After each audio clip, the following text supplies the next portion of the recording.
Olá pessoal, tudo bem? Que Jesus abençoe a todos. Estamos iniciando mais um estudo da obra Nos Domínios da Mediunidade, psicografia de Chico Xavier e informações enviadas da espiritualidade por André Luiz. Nós vamos iniciar hoje o capítulo 23, mas só relembrando o estudo passado, o capítulo 22, falava sobre animismo, que ela é aquela condição em que o médium, num estado de transe, ele começa a falar, mas não é um espírito falando por ele.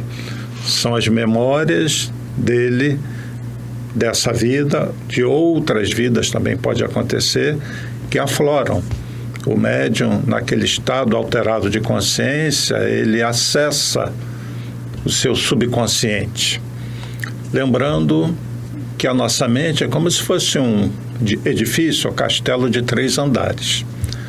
Você tem o subconsciente, onde estão as memórias ocultas dessa vida, aquilo que você já não lembra mais no dia a dia, mas que está lá gravado, mas também temos as memórias de outras vidas.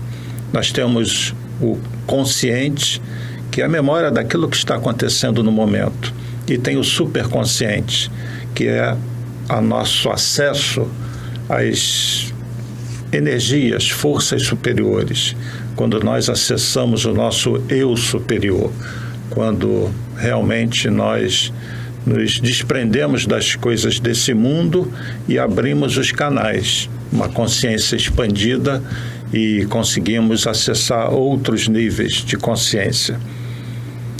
É muito comum, na mediunidade, nós acessarmos o subconsciente, aquele porão, especialmente de outras vidas. Isso pode acontecer também pela influência de espíritos. Mas vamos ter em mente o seguinte, que todos nós somos espíritos e que todos nós temos gravado em nós as nossas vidas passadas. E existem, inclusive, técnicas para você acessar essas vidas.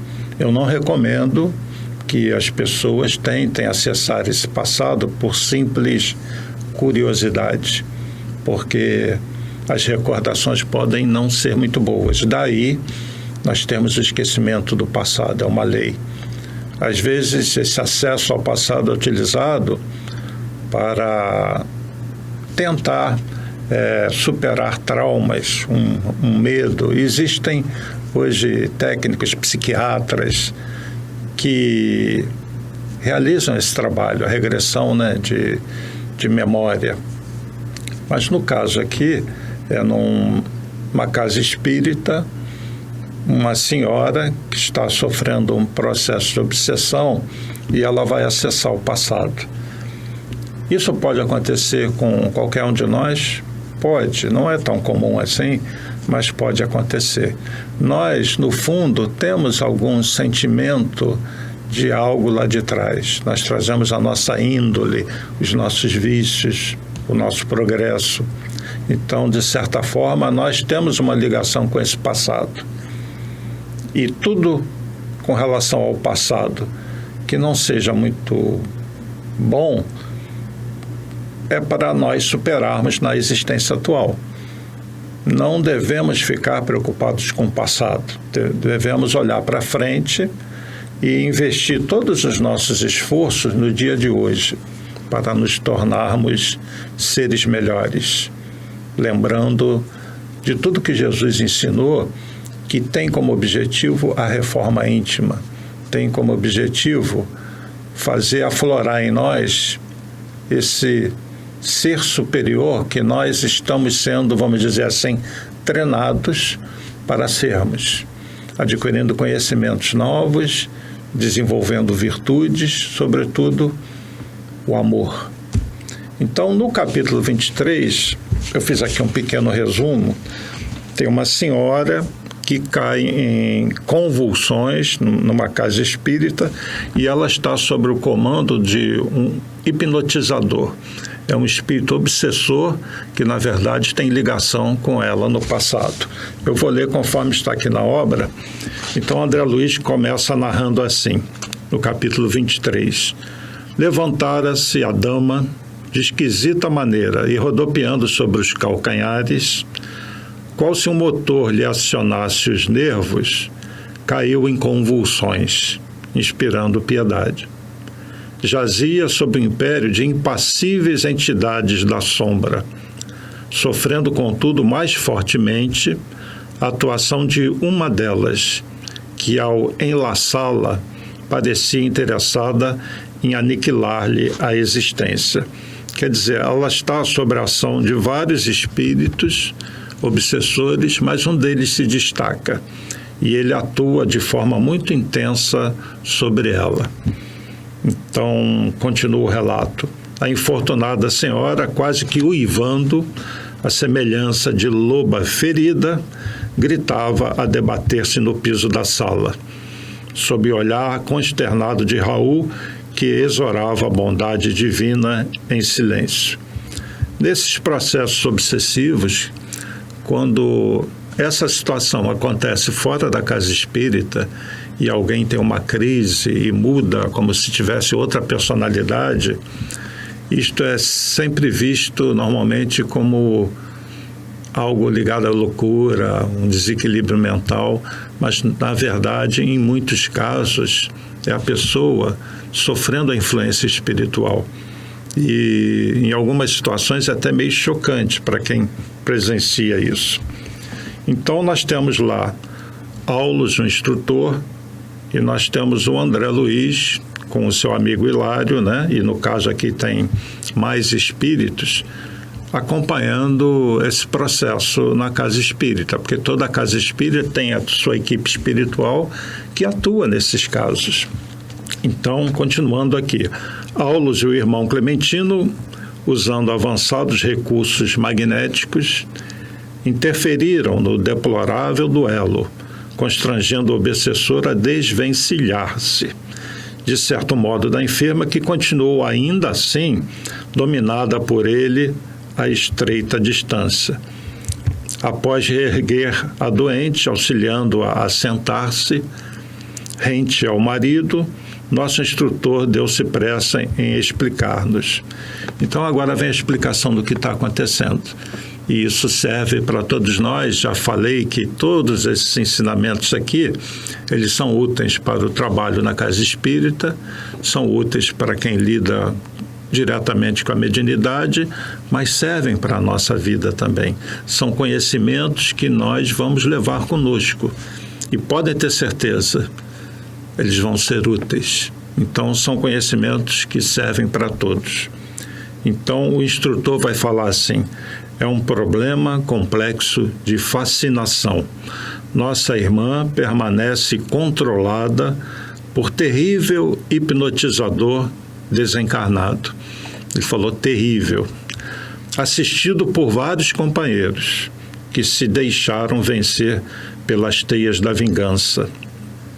No ímpeto de ódio com que se lança sobre a infeliz, propõe-se humilhá-la, utilizando da sugestão. Quer dizer, ele está praticamente num processo hipnótico de sugestão mental, fazendo com que essa mulher passe por situações ridículas.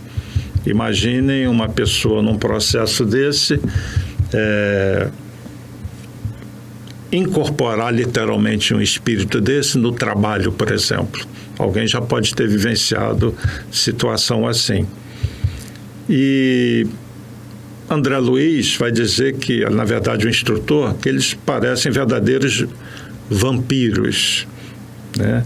E muitos quadros dolorosos da patologia mental nos manicômios são devido a essa situação de obsessão. Então, no passado, principalmente, as pessoas eram levadas aos hospícios e muitos sofriam processos obsessivos. Dr. Bezerra diz, né, que se cada hospício tivesse médicos espíritas, a quantidade de internados seria reduzida drasticamente. E André Luiz vai perguntar, tão doloroso fenômeno é comum? E a resposta, muito generalizado nos processos expiatórios.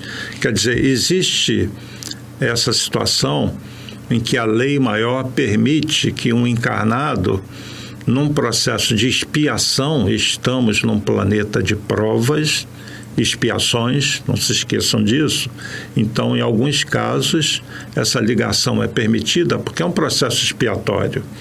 E como tudo nas leis de Deus não tem um caráter punitivo, tem de educação, algo de útil vai acabar surgindo dessa ligação. É um sofrimento que a pessoa passa por ele, mas devido a erros do passado. Então, nunca existe injustiça. Então, espíritos acompliciados na delinquência descambam para a esfera vibratória dos brutos. E Hilário vai perguntar para Aulus, né? E por que não separar de vez o algoz da vítima? Eles estão ali numa casa espírita, é um processo obsessivo, por que não separa logo? E Aulus vai dizer, calma, Hilário, ainda não examinamos o assunto em sua estrutura básica. Toda obsessão tem alicerces na reciprocidade. Recordemos o ensinamento de nosso Divino Mestre. Não basta arrancar o joio, é preciso saber até que ponto a raiz dele se entranha no solo com a raiz do trigo, para que não venhamos a esmagar um e outro. Não há dor sem razão, isso é muito importante. Não há dor sem razão. Atendamos assim a lei de cooperação, sem o propósito de nos anteciparmos à justiça divina.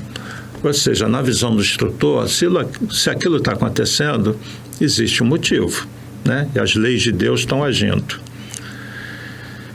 Então, Raul, sob o controle do mentor da casa, tentava sossegar o agitado comunicante. Então, eles estão lá numa reunião mediúnica e o Raul Silva, que é o doutrinador, está lá conversando com aquele espírito obsessor. Mas só a palavra vai ser suficiente? Nem sempre a palavra só é suficiente. Ela tem que ter seguida de um sentimento de amor, ela tem que realmente sensibilizar o espírito. E Aulus vai dizer, não lhes estendemos simplesmente palavras, mas, acima de tudo, o nosso sentimento. Toda frase articulada com amor é uma projeção de nós mesmos. Portanto, se é incontestável a nossa impossibilidade de oferecer-lhes a libertação prematura, estamos doando em favor deles a nossa boa vontade através do verbo nascido de nossos corações, igualmente necessitados de plena redenção com o Cristo. Reparem que o instrutor a toda hora fala de Jesus. Jesus veio nos iniciar na vida espiritual e ele nos iniciou num ensinamento de que nós devemos aprender a perdoar, que nós temos que nos reconciliarmos com o nosso adversário enquanto estamos a caminho, porque depois fica mais difícil. Então, existem várias passagens no Evangelho em que Jesus alerta, olha, procure resolver seus problemas enquanto está encarnado, vamos dizer assim, porque depois que você passar para o lado de lá, tudo fica mais difícil, já se cria um elo, e se esse elo é de ódio, se é de falta de perdão, essa corrente mental fica bem firme entre dois espíritos. Mesmo que um encarne, a ligação mental continua. O sentimento de vingança. Então, diz Jesus, se reconcilia com o teu adversário enquanto estás a caminho. Então, trazendo isso para a nossa vida, eu perguntaria, como estão vocês nas suas relações? Existe alguma situação complicada na vida de vocês? Algum ente querido que já não é tão querido assim? um amigo, um parente. Muitas vezes marido e mulher se separam, brigas entre pais e filhos. Não levem rancor, não tenham ódio e não levem o ódio. A nossa encarnação é para nós resolvermos essas coisas, esquecidos do passado. Porque se há uma ligação não muito boa entre dois seres, o que não aconteceu antes dessa vida? Será que nós não estamos repetindo aqui animosidades do passado? E quem é vítima? Quem é algoz? Então vamos tomar esse caso como um exemplo para a nossa vida. Porque essa senhora que está lá é uma pessoa que vive da sociedade comum e agora esse drama se revela na casa espírita. Ela é médium, mas ela tem uma mediunidade expiatória. Ela não está trabalhando ainda na casa. Ela foi atendida, foi socorrida e ela, então, demonstra perante todos ali a influência desses espíritos, principalmente de um deles. E qual será a ligação do passado? O que será que aconteceu com ela? Então, isso vai ficar claro agora. Bom, continuando aqui, Aulus, então, e Clementino usaram avançados recursos magnéticos, constrangendo o obsessor a desvencilhar-se, de certo modo, da enferma. Eles reergueram a doente, fizeram com que ela se sentasse, e Aulus vai continuar. É um problema complexo de fascinação. Nossa irmã permanece controlada por terrível hipnotizador desencarnado, né? Nós já lemos sobre isso. Então, André Luiz está aprendendo e agora nós vamos ver o que aconteceu no passado. Deixa eu adiantar aqui e talvez eu consiga unir esse capítulo 23, o capítulo 24, não sei se vai dar tempo para o estudo de hoje. Então, cheguei no ponto, tinha pulado aqui. A que causa atribuir semelhante conflito, né? O que aconteceu entre eles? E nós vamos ver o seguinte, que essa ligação entre essa mulher e esses espíritos, principalmente com esse, que é o hipnotizador, ela já ocorre há mais de 1000 anos, isso mesmo, 10 séculos. Então, o Hilário vai fazer assim, ele verifica o cérebro dos dois, ele acessa o cérebro dos dois e consegue acessar qual é o drama, o que aconteceu com eles. Ele vai dizer assim: tentei alguma penetração no passado a fim de algo saber. As raízes da desavença vêm de longa distância no tempo. Não obstante o dever de não relacionar pormenores, para não conferir maior saliência ao mal, posso dizer-lhe que o enigma perdura vai já em pouco mais de 1 milênio. Nosso infeliz irmão fala um antigo dialeto da velha Toscana, onde, satisfazendo a obsidiada de hoje, se fez cruel o estrangulador. E vai falar de uma personalidade aqui da história. Esse obsessor era legionário de Hugo, o poderoso duque da Provença no século X. Pela exteriorização a que se confia, acompanho-lhe as terríveis reminiscências. Quer dizer, a aula está acessando as lembranças desse espírito. Reporta-se ao saque de que participou na época que nos referimos, no qual, para satisfazer a mulher que lhe não correspondeu ao devotamento, teve a infelicidade de aniquilar os próprios pais. Tem o coração como um vaso transbordante de fel. Ou seja, essa mulher que sofre obsessão e esse obsessor, eles tiveram relação há mais de 1 milênio. E ele, que era um legionário de Hugo, esse duque da Provença no século X, por uma situação qualquer, para ficar com aquela mulher, matou os próprios pais. Só que ela desistiu dele. E ele carregou com ele esse rancor, esse ódio que ele passou a nutrir por ela. E esse é o motivo da obsessão. Quer dizer, os dois participaram de situações desse saque. Eles estavam envolvidos em algo muito sério.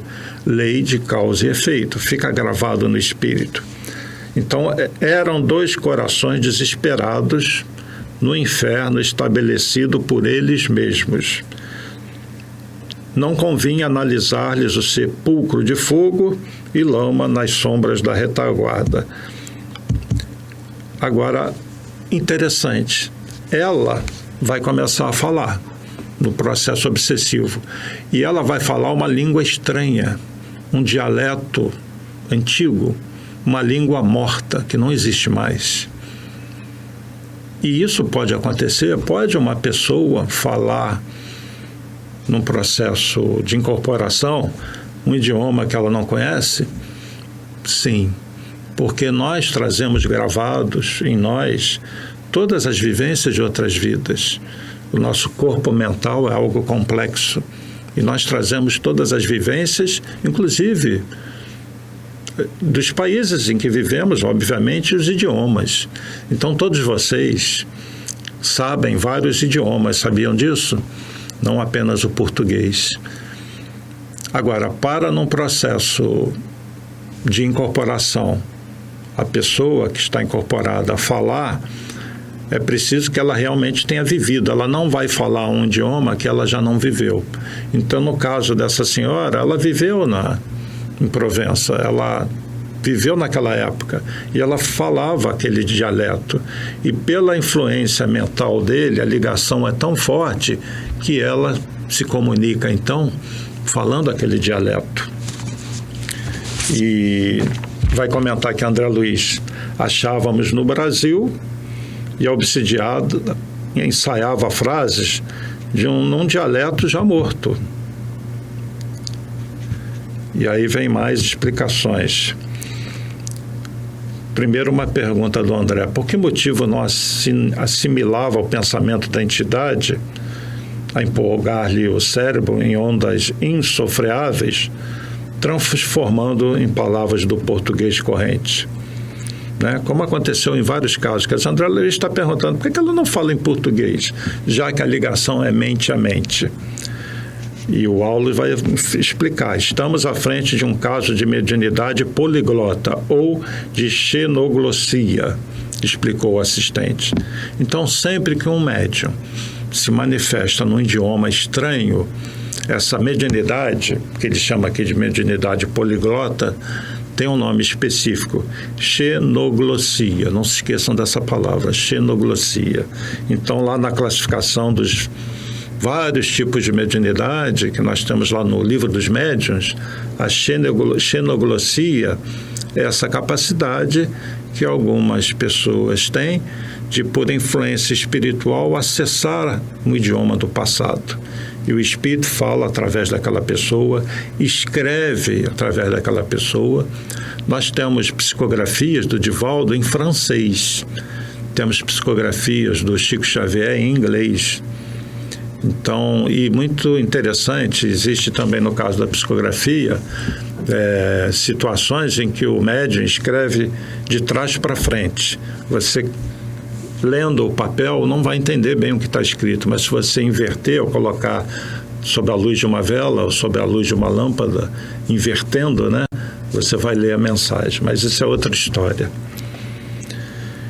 Então, o obsessor, por mais estranho que pareça, jaz ainda enredado nos hábitos, porque pautava sua existência há séculos, e, se exprimindo pela médium, usa modos e frases que lhe foram típicos.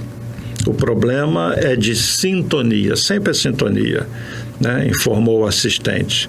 Contudo, se a doente não se lhe houvesse partilhado da experiência terrestre como legítima associada de seu destino, poderia o comunicante externar-se no dialeto com que se caracteriza? Quer dizer, se ela não tivesse convivido com ele e vivido aquele idioma, ele poderia se manifestar mesmo assim, através dela? E ele vai dizer, o Aulus, né? Positivamente, não. Em todos os casos de xenoglacia, é preciso lembrar que as forças do passado são trazidas ao presente. Então, se não houve um passado, se o médium não viveu aquele idioma, ele não vai conseguir processar aquilo, tá bem? Então, são personalidades afins no tempo. Quando um médium analfabeto se põe a escrever sob o controle de um amigo domiciliado em nosso plano, isso não quer dizer que o mensageiro espiritual haja removido milagrosamente as pedras da ignorância.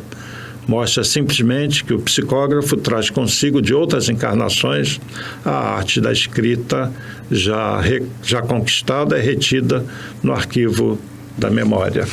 Então, é possível que um médium analfabeto escreva. Ele está escrevendo, acessando um conhecimento que ele traz dentro dele de outra vida. Aquilo é momentâneo, enquanto se dá o transe mediúnico, mas pode acontecer. Então, nesse caso aqui, o obsessor matou os pais para atender a mulher, que depois não correspondeu, né? Ele se manifestou, então, pela médium, em dialeto da época, caracterizando essa mediunidade de xenoglacia. O obsessor foi retirado, foi assistido, então, na casa, e esse é o final desse capítulo. Esse obsessor, então, ele é adormecido, ele é resgatado para quê? Ele vai reencarnar. E aí, como agem as leis de Deus e como a família é importante. Qual é o planejamento reencarnatório para ele? Ele vai reencarnar e será filho desta mulher que ele está obsidiando, que viveu com ele no passado, que eles tiveram, a princípio, uma relação de amor que se transformou em ódio. Ele cometeu esse ato do assassinato dos pais, ela não correspondeu, ele ficou revoltado, e essa ligação corre já por mais de 10 séculos. E agora ela será a mãe dele. E aquilo que nós já comentamos, essa situação da gravidez, que leva 9 meses, já é um processo inicial de reconciliação daqueles espíritos. Aquela mãe pode sentir até um certo desconforto durante um tempo, mas prevalece aquele sonho de ter um bebezinho. Então, aquele espírito também ele tem a memória apagada do passado. E ele vai começar a ter uma ligação mental com aquela mulher que vai ser a sua futura mãe, uma ligação fluídica, magnética. Esse é um processo complexo, mas dá para entender que ali, já no ventre, começa a haver um processo de ligação entre esses dois espíritos. Então, assim age a lei de Deus, sempre para corrigir desvios de comportamento, sempre para equilibrar a mente, sempre para fazer prevalecer o amor. Casos como esse, é possível que aconteça na nossa família? Sim, a resposta é um retumbante sim. E podem ter certeza, muitas das ligações de vocês com entes queridos, inclusive com filhos, têm relação com o passado. Nem sempre um passado tão conturbado assim. Muitas vezes o filho é também um espírito com muita afinidade, que vem com outros objetivos, mas é muito comum, principalmente nessa fase do planeta em que nós estamos, de transição, que essas encarnações atuais sejam para reconciliação, sejam para correção de rumos, porque Deus tem um projeto para nós. E esse projeto é muito grandioso e Ele não quer, essa inteligência suprema, que nós fiquemos eternamente presos a dramas do passado que foram criados por nós. Essa situação não foi Deus que criou, foram os espíritos. Eles conheciam a lei do subconsciente, na consciência deles eles sabiam que é certo e errado, usaram mal o livre-arbítrio, prejudicaram outras pessoas. Não nos esqueçamos que os pais desse obsessor foram assassinados.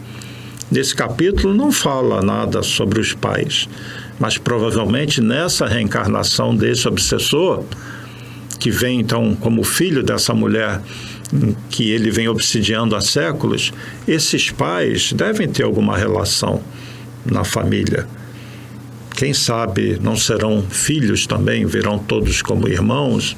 Isso não é narrado aqui. Mas entendam que assim age a lei de Deus. E esses espíritos vão passar por essas experiências, vão retornar para a vida espiritual e certamente ao acessar todo o passado num determinado momento, vão se emocionar e vão agradecer a Deus, que através das suas leis, que são perfeitas, aproxima os espíritos por um propósito maior. E lá na frente, eu estou falando bem à frente mesmo, todos esses aqui serão espíritos de luz, estarão trabalhando pelo bem de outros espíritos. E quanto a nós, né? O que nós estamos fazendo na nossa vida? Nós estamos aproveitando as nossas experiências? Como é a nossa relação? Aquela pergunta que eu fiz no início.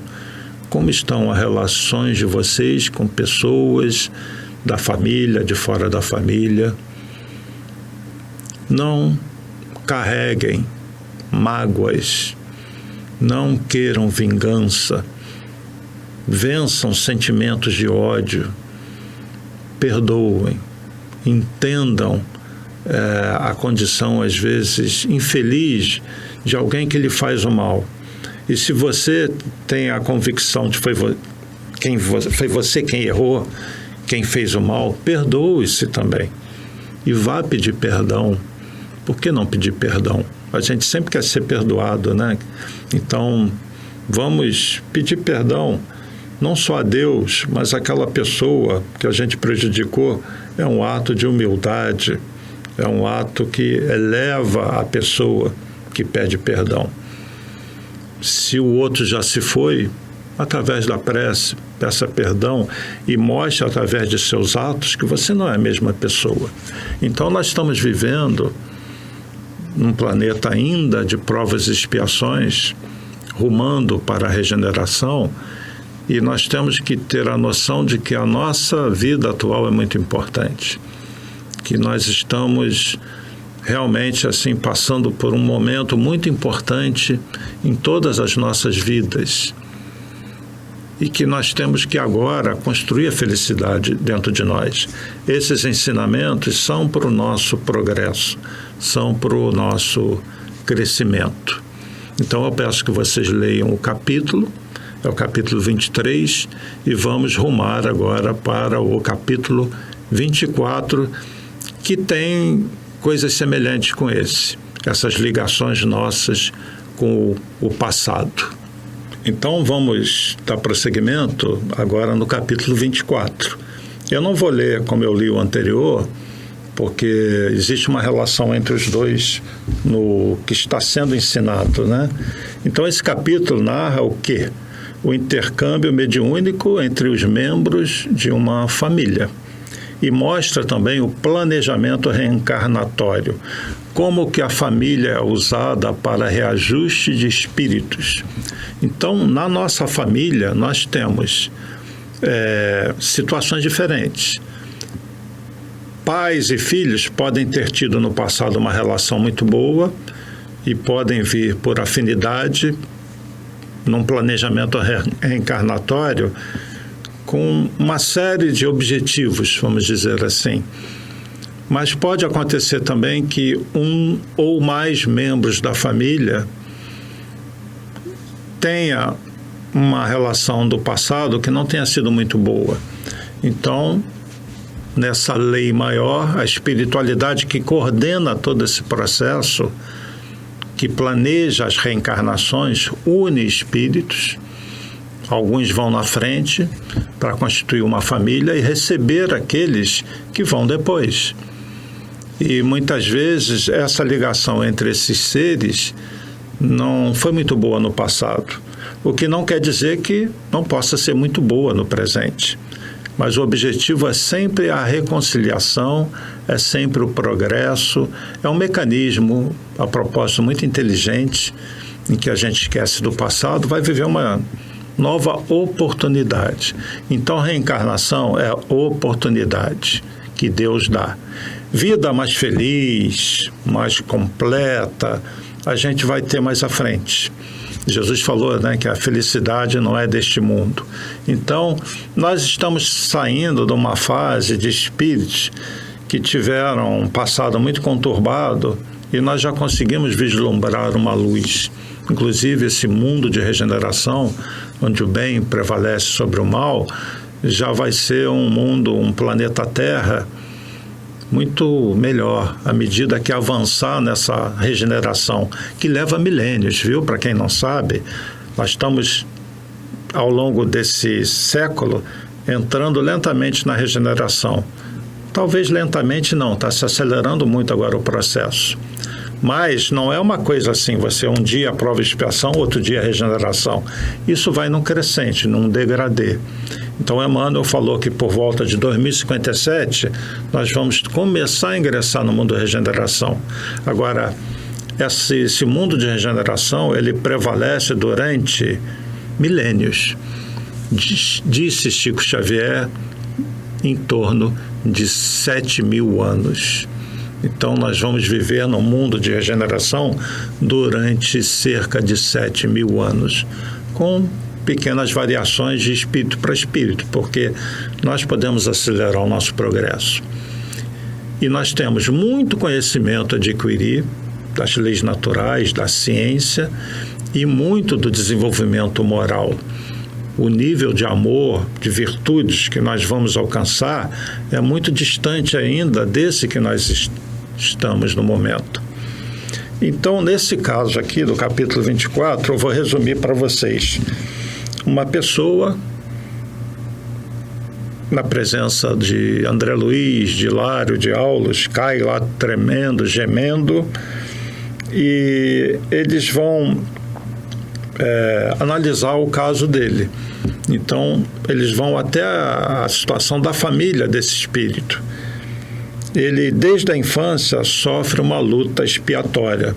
Após os 7 anos, a benignidade dele expiatória eclode. O espírito, quando reencarna, até os 7 anos, ele ainda está meio do lado de cá e do lado de lá. Ele está ainda se ajustando ao corpo físico. Por volta dos 7 anos é que aquela personalidade do passado aflora. Então, essa fase da vida, vocês que têm filhos, sobrinhos, netos, pequenininhos nessa idade anterior aos 7 anos, é muito importante o amor, a orientação para esse espírito, porque aos 7 anos aquela índole dele vai vir mais aflorada e cabe àqueles que convivem com esse ser tentar entendê-lo. A visão espiritual ajuda muito nisso. Você passa a analisar mais a criança, não apenas como aquela criancinha inocente, mas como um espírito que tem uma vivência ali de milênios, que pode ser mais velho do que você, mais velho do que os pais, pode ser até mais sábio do que os pais, mas pode trazer grandes complicações também, tá? Então, Aulus informa que desde a infância ele sofre, né? O nome dele é Américo, e ele vagou por muitos anos nas trevas, vítimas também de um hipnotizador. Então, o Américo chega em casa, ele é recebido carinhosamente pela mãe e, ao mesmo tempo, quando ele está chegando em casa, chega o outro irmão dele, Márcio, só que o Márcio chega embriagado. Essa mãe, hein? Eles têm 5 filhos. O marido, Júlio, é o pai desse que chega em casa desequilibrado e é o pai do outro, né? O que chega embriagado. O Márcio vai dormir, esse, né, que veio e que tem sido acompanhado. Na verdade, Américo vai dormir, o Márcio é o que chegou em casa embriagado, o Américo vai dormir. O que vai acontecer com ele? O que acontece conosco? Vai desdobrar. E para onde ele vai? Ele vai para um aposento próximo onde está o pai.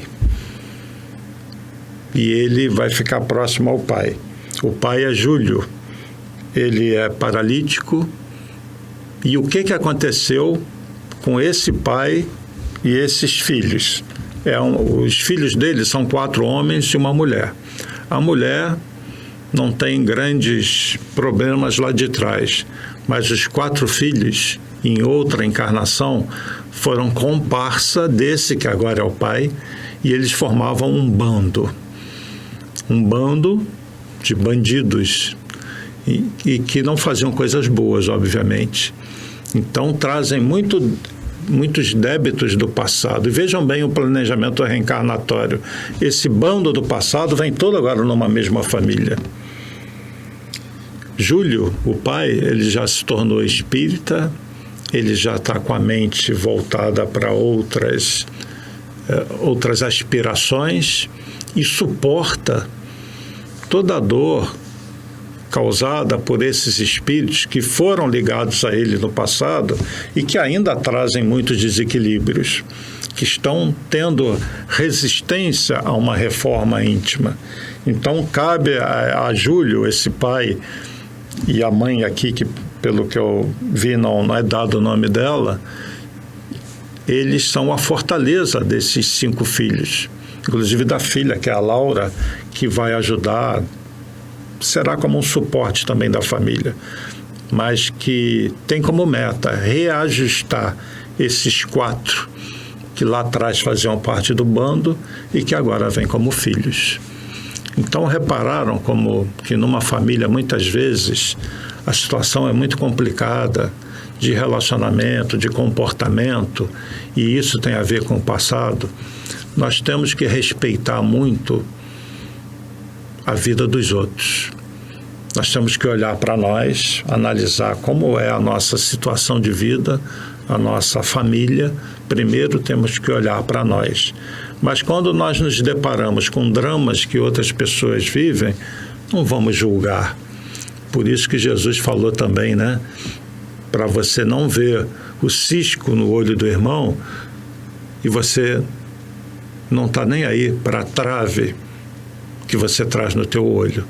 Então não julgueis para não serdes julgados. E se hoje nós estamos um pouco mais equilibrados, podemos ter tido uma reencarnação passada muito conturbada também.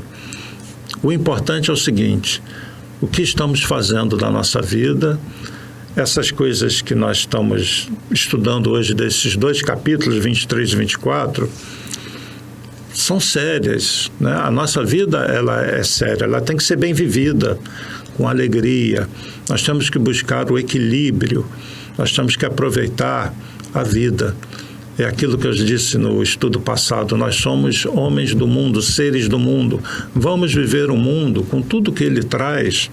Vamos buscar momentos para nós nos divertirmos, irmos à praia, ao teatro, viajar, namorar, né? Jantar fora, almoçar, para aqueles que têm condições, porque nem todos, infelizmente, têm essa condição.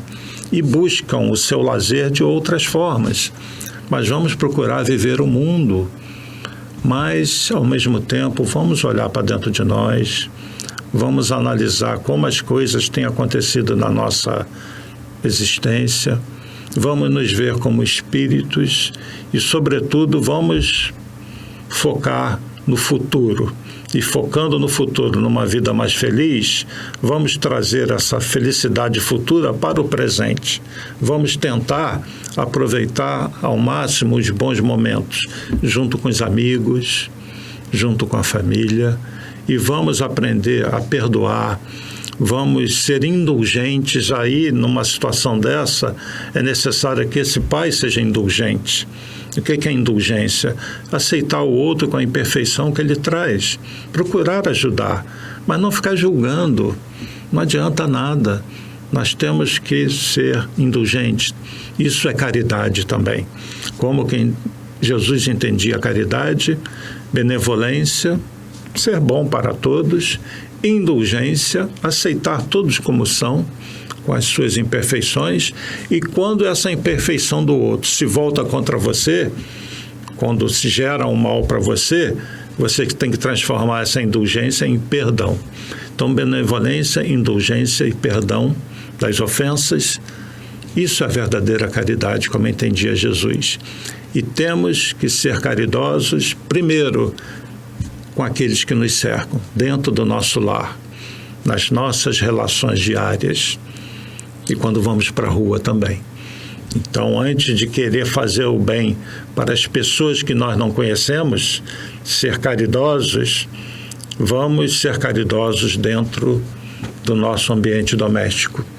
Vamos exercer, sobretudo, a caridade moral. Suportar as possíveis imperfeições dos outros e olhar para as nossas. Porque nós podemos estar causando dor também àquele que está próximo de nós. O autoconhecimento é muito importante. Então, esses 2 capítulos, 23 e 24, eu sugiro que vocês leiam. Nós já estamos quase chegando na reta final desse estudo. Como vocês viram, todo o planejamento reencarnatório visa a reconciliação de espíritos. Isso acontece conosco. Com quem será que vocês estão se reconciliando, hein? Com o atual esposo, com a esposa, com os filhos, com irmãos? E muitas vezes esses inimigos, entre aspas, que na verdade não são inimigos, esses espíritos irmãos nossos que falharam conosco no passado, nem sempre vêm na família. Vêm como amigos próximos, vêm como sócios num negócio. Então, a vida de relação, ela é muito mais difícil no mundo onde os espíritos trazem essas dores do passado e muitas imperfeições. E o que nos cabe? Transformar essas imperfeições em um ser que já apagou do passado essas dores e que já exerce as virtudes. Você transforma uma imperfeição em algo positivo. E você aprende com a lição. E a vida é uma grande lição. Então, continuamos aqui aprendendo uns com os outros.